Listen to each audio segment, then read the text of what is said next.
Is the sound okay, or do you need the mic? It's good. Okay, great. All right, Julie, take it away. All right. So, as Susan said, we wrote this book last summer, having no idea, of course, what would happen. So it's a very odd project in that way. And so I wrote this piece based on some time that I was up in the legislature last summer as the Florida Energy Associates was preparing to get a bill in the legislature to allow drilling 3 to 10 miles off of our coast in the Panhandle.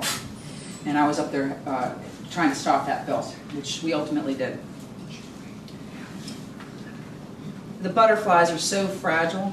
I can't stop thinking about them as I sit at the state capitol and listen to the men in suits talk money, talk deals. I never knew that the monarch's wings are made of clear webbing with orange and black dust. To put a tiny tag on the butterfly, I have to rub a little of the color off its wing. And then I stick on a minuscule, sticky tag, and I set the butterfly free.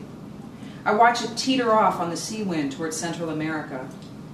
It's a bit of an improbable experiment tagging butterflies on the clean, bright Panhandle coast, hoping that somebody across the Gulf of Mexico will find a beautiful dead insect, pick it up, and call the number on the teensy tag to tell us where it lands.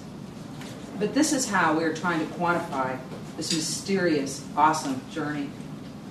Scientists tell us that only 1 in 1,000 monarchs makes it from the wintering grounds in Mexico back to the Florida coast. They move across America and Canada in waves of birth and death. It's the 7th generation which makes it home to Canada. These butterflies have been making this flight for millions of years over these turquoise waves and this old sandy shore. At the front of the room, the men in suits are making a hideous promise to Florida legislators. The money from their dirty oil rigs they propose with hopeful faces can go to conservation programs. They will actually be saving Florida. It's a slick bargain that makes the lawmakers look up from their blackberries. Except the Panhandle sand is famous, blindingly perfect, out of this world and in it.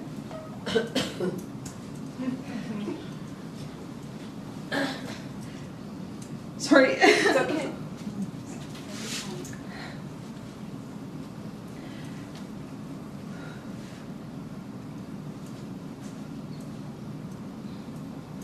We are living the Florida postcard.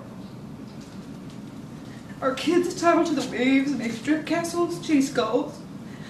Our grandparents sit under wide-brimmed hats, listening to the surf. Our dogs dig ghost crabs under the full moon. I'm sorry, this is so tragic to me. Why on earth would we gamble on wrecking a place where butterflies linger, where crabs skitter and dolphins prowl? The Exxon Valdez spill happened 20 years ago, and still people can stick shovels in the shoreline and expose black oil. We dig down into Florida's sandy beach, and we find arrowheads and ancient shells, and we pull them up in the sunshine. Lucky us. When I sit on the Panhandle beach, the sugar sand that I sift with my toes is 5 million years old, quartz crystals sorted and carried by water and wind. It squeaks when I walk, squeaky clean.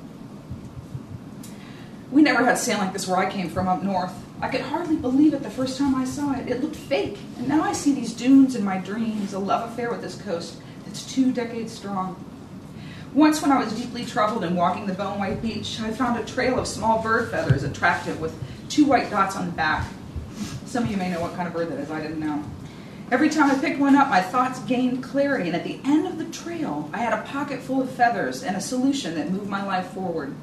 The beach is like that. It gives us time to breathe. It gives us the rare gift of perspective in our scurrying lives.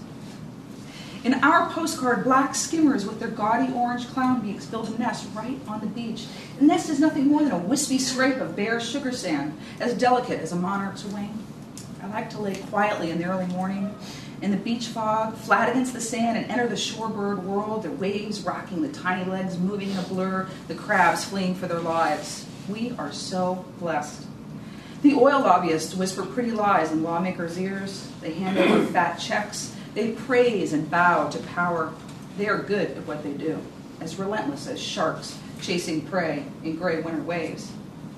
I want to stand up here in this windowless Capitol room and tell them they can't buy our postcard, no matter how much money they flash in their fat wallets. I want us all to circle like dolphins and run them off. Thank you.